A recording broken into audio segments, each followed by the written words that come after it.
So as many of you know, President Biden canceled everyone's student loans. Now, there is a very interesting question as to whether or not he can under the operative law. I think it's doubtful at best. He has the legal authority, but the problem is who can sue? Because in order to sue, you have to have standing, as we've discussed. So the question is, it may be illegal, but does anyone have the ability to challenge it in court? So this article at least thinks the answer is yes, which I'm a little bit dubious on. So I'm interested to see how they think anyone has standing in order to bring a lawsuit to challenge the loan forgiveness plan. So let's go ahead and read this. Under current Supreme Court precedent, plaintiffs have to meet 3 requirements to get standing. They must have suffered an injury in fact, and that's going to be your toughest one.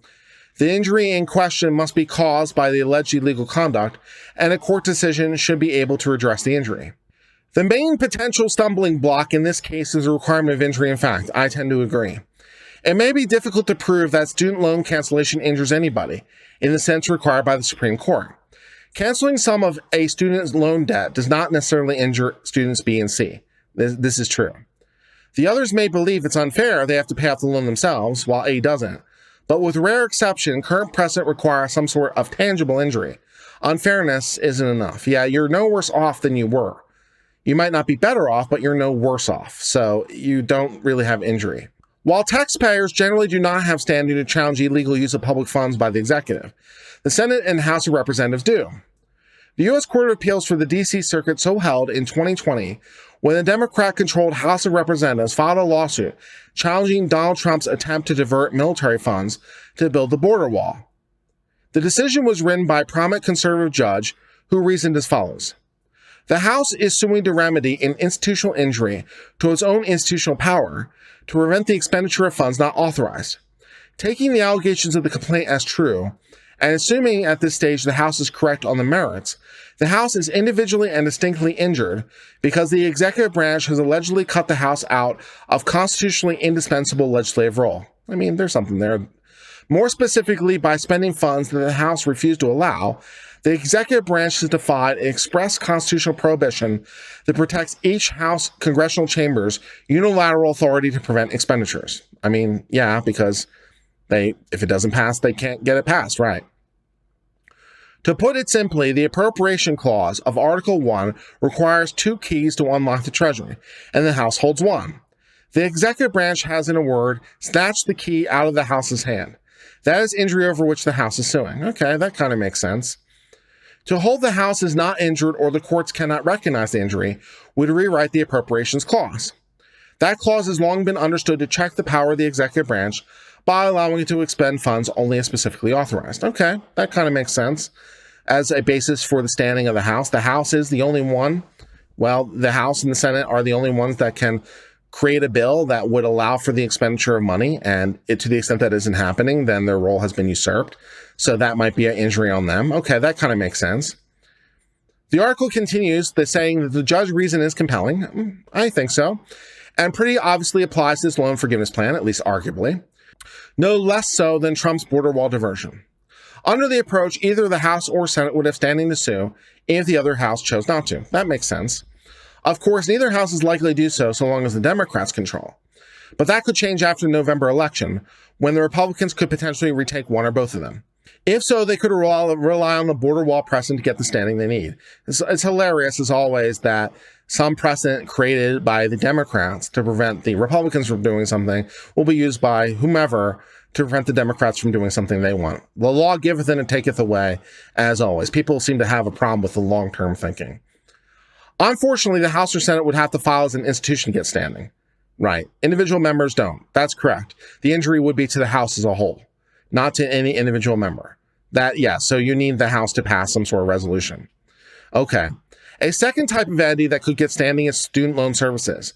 These firms collect student loan payments on behalf of the government, and the size of the fees they depend in part on how much money is owned, where the loan is delinquent, and how long the borrower takes to repay it.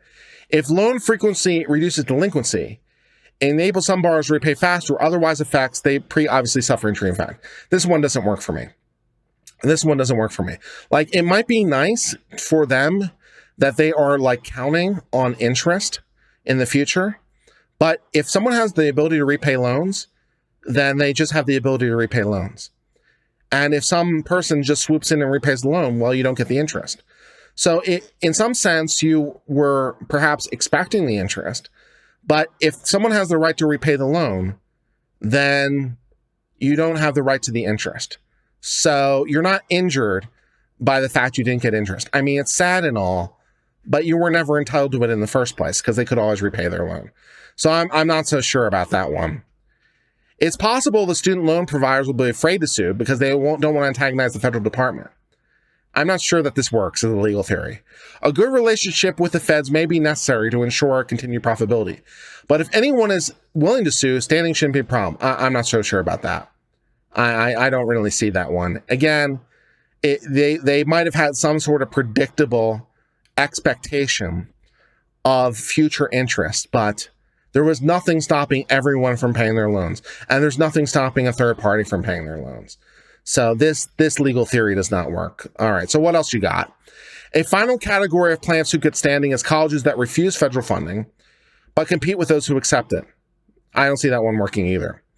The mostly conservative-leaning institutions reject federal funds because they don't want to be subject to regulations that come with it.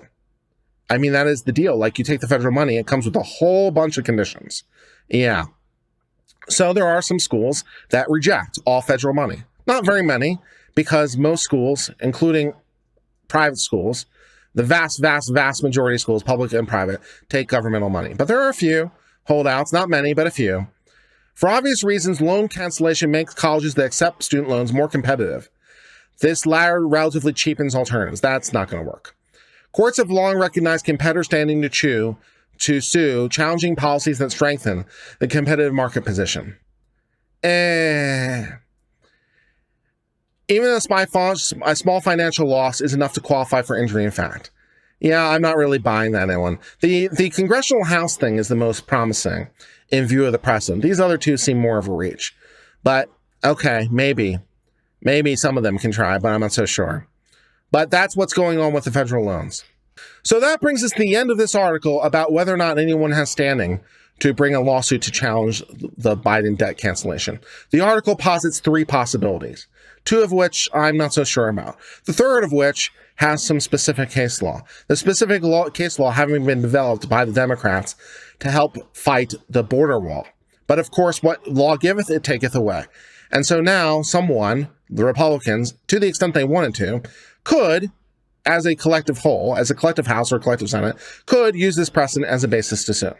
And then we'd have to get into the basis of whether or not Biden has the power under the HEROES Act of 2003, which is the legal authority he's purporting to use, which probably wasn't written with this in mind. Although, once we get into the legal questions at hand, there are some questions about the ability of a court to adjudicate the relevant provisions of it. So just because someone is standing to raise a suit does not mean that they would win, because I think there's some serious challenges going forward. But at least it's taking it off the realm of the impossible into the realm of the maybe, possibly, if someone really wants to, idea. So we will see how that all develops. And at least for a moment, that brings us to the end of the discussion of this case.